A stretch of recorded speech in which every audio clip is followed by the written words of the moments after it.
regular. Got it. All right, Zath. Welcome to Game 3 here in the losers bracket. We're looking at them and TSYMQ. EU versus Asia, EU versus China. It's been a hell of a match so far. What do we got cooking for the them lineup in green, Zath? Them is bringing Maisa in the Regalo again with full range. Look at that, both range options. Yep. He's been doing a lot of that. Yep, Takbir in a Yu Yang. That's a radar Yu Yang. No, it is not. Oh, you're right. It's a smoke. I apologize. I was looking at something else. Yep. But yeah, that's a smoke Yu Yang. We got Elbard in a Grozovoy, of course. Deepest Dungeon has been demoted to a Nevsky. Womp womp. Dino is in a Yoshino. And I say demoted, but if you'll note, that's the most expensive piece on the board for them. It is. Bogdan is in a Yoshino, and Fairy is now in a Minotaur, of course. Indeed. If you're going to play Minotaur, do it right. Play Radar. Well, absolutely, yes. And you can see he's gone for like all the fixins with Superintendent, with the Survivability Expert, Radio Location, even both of the consumables options there. And who's that? What's that captain? Is that Cunningham? Which on which ship? On Minotaur? On the Minotaur, because that's Cunningham. Consumables. Yeah, that's Cunningham. Has to be Cunningham. Cool. All right. In the red on the south spawn, we've got TSYMQ fielding Yawin's Yu Yang. That is a radar Yu Yang, backed up immediately by Panda's Hindenburg. Unique upgrade, top grade gunner and heavy HE. Nope, not much hiding here. In fact, that is possibly a light. Well, he's running concealment, but that's the closest to a lighthouse Hindenburg build as I've ever seen. New Orleans Clausewitz doing double concealment, a much more traditional Hindenburg build right there. 4 ships headed the other way. That is FLS's Condé leading the charge into the sea cap, backed up by James's Clausewitz, running both outnumbered and top grade gunner. Yiku's Hindenburg, again, very similar with the concealment, unique upgrade, and top grade gunner. And then the Druid here, that's Winrow hanging mid, running range and a little bit of radio location. Already them getting into the A cap, just mine. Yeah. Come at me. Come get it. Now, one thing I want to point out about the TSYMQ lineup, Zath. Sometimes we see teams try to push on this map, right? They try to come up the 9 line or the 8 line or something. But with these slow German cruisers, I don't think there's going to be a lot of pushing on the flanks. No. And, these ships are generally better suited as a receiving ship than a pushing ship. Yeah. So, the thing about Hindenburgs is that they're cheap in this tournament, right? And Clausewitz is too, for that matter. So I kind of like the idea of teams discovering this. I mean, it harkens back to Season 1 of Clan Battles when teams said, oh, hey, Hindenburgs are really, really powerful. Let's go. And then they got giga nerfed after that season. Yeah, I remember. Don't remind me. Now, so what TSYMQ is doing here, right? They're running their fastest ship, the Condé, with his speed boost ticking. He is running up the 8 line. But the Clausewitz and the Druid, they have taken the inside track up the 7 line to push the B cap. And already we're seeing 2 ships, the Nevsky and the Yang, returning to back up their teammates here at B. I mean, it makes sense. They've got the cap that they wanted to get. Just like the first game, from TSYMQ's perspective, same idea. Them grabs the first 2 caps, and that puts the pressure on TSYMQ to then have to push. And that, like you said, you're pushing with Hindenburg, Clausewitz on both sides, essentially. Having just said all of that, they're making liars out of me. Look at this. We're rotating the Clausewitz through the gap here. I don't know what this guy's going to do. The Condé's swinging over to the 10 line. Are they going to continue this push, I wonder? So Clausewitz has got his hydro banging away. He's going to see all these Yoshino torpedoes. Now, double Yoshino, that's a lot of torpedoes you have to deal with. Oh, yeah. Good thing they brought hydro. Yeah. Worth noting, though, is that both Hindenburg and Clausewitz have their hydro banging away.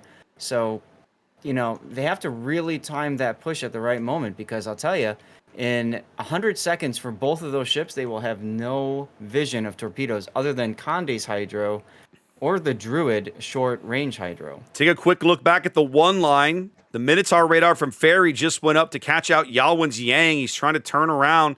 He's going to cough up a huge chunk of his HP for getting caught in that radar bubble. Mm-hmm.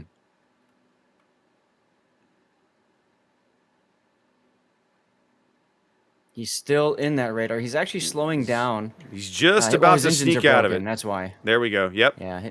Yep. And he waits until he thinks he's safe to DCP so he doesn't get stuck on a sticky fire. They're charging Panda's Hindenburg into the A-cap. I like this because with the Nevsky and the Yang, it's almost like they bluffed a little bit over here with the Clausewitz and the Condes. What they did, I think, was they just took a pause, right? They paused to get the Clausewitz and the Conde into position, and now we're looking at basically this unified, broad push up the D line here. Now, this is how you do a push on this flank, is you have to have ships that are roughly 1 grid square apart from each other. That way you own the flank. As soon as this, as Bogdan's Yoshino was detected and Dino, you can see FLS realizing, okay, I can afford to come in a little bit more and not be directly on the border. Yeah. Now, the problem is James Wu is being focused hard. He needs to reverse. He's not going to go dark, but he needs to reverse. FLS needs to come out and say, shoot me instead, please. Well, them's not going to go for that. They put a bunch of damage into UQ first, and then he got behind the island, and then they've started focusing James. But they're going to pick up D&O right here. I think the Conde is going to seal this deal in a salvo or two. Sure feels like it's going to happen. Although Dino is dark back here, they've lost eyes on him. But they know, right, they have. They know he's huge. They know he's there. The Conde's still getting hits. Gets a fire. There it is. 40. That's it. The Conde shell's coming in with the fire. That's a big, big kill for TSYMQ here in Game 3. It is. Although them is going to respond with a kill of their own. They should be able to pick up James here momentarily. He is on fire. Meanwhile, look at the mini-map, Raptor. The Regulo is heading to the C-cap. This is a curious play. James is going out. Whether it's the torpedoes or the fire, it's the torpedoes. Yeah, well. So now they're trying to get the Nevsky as FLS's Conde is in a one-on-one duel with Bogdan for the moment. There's the Regulo opening up on Wenrose Druid. Now, he smokes. He knows he's within radar range of the Nevsky, but smoking breaks line of sight. Yeah. And if he gets detected by radar from the Nevsky, that's 6 seconds now that Misa has to wait with the Regulo before he can target the Druid again. So it makes perfect sense. I got to say, Zath, I see what Mike's is doing. I'm not 100% sold on it. I'm not saying it's a bad play. I'm saying I think it's a high-risk, high-reward play in this position because they have no board control. Absolutely is. Druid can take it. Oh, Druid sneaks through the torps, and TSYMQ bags kill number 2 as they clean up the Nevsky up here at B. Pulls one of the radars off the board. Okay, this is going to be very difficult for them to get back into it now, especially now they sent that Regulo, and he was detected going to the C-cap. TSYMQ knows he's back there. They probably kind of don't really care too much. Actually, they do. They're sending Wenrud to go and just assassinate him. Well, Bogdan's in a bit of trouble now because he's got a Conde up his stern and he's got a Hindenburg on his broadside and he's got nowhere to run trap against the map edge. It's only a matter of time before they lose him as well. Right.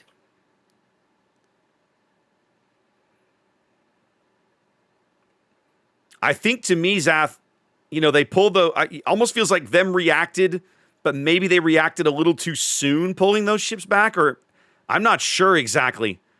I'm looking at this match going, what exactly could these guys have done differently? And I'm not sure I have a good answer. Well, I don't feel like them got much mileage out of the Nevsky for the price that they paid for it. Reasonable. I love the double Yoshino idea, and all the torpedo spam works, except, I mean, how many times have you played clan battles and you're like, I'm going to bring this comp for this purpose, and then what do you find? You find the exact perfect counter comp.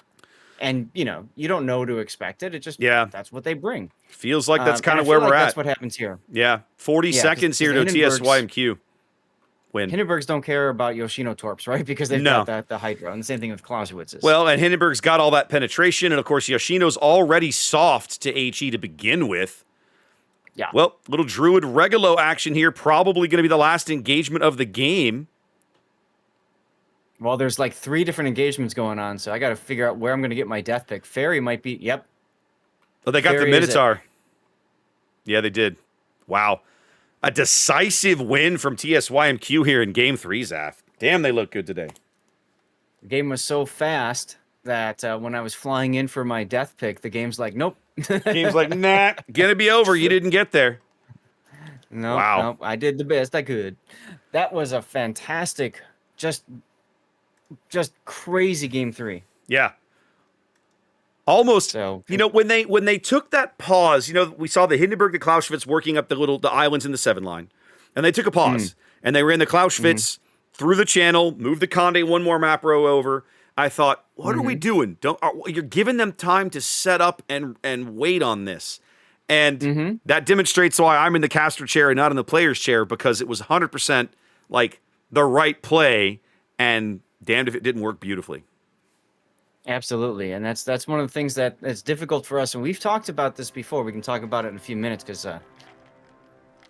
we're gonna have some time. But We are. anyway, put the winner screen up. Congratulations, CSYMQ, for that fast game Yeah. on Warrior's Path. Very, very quick.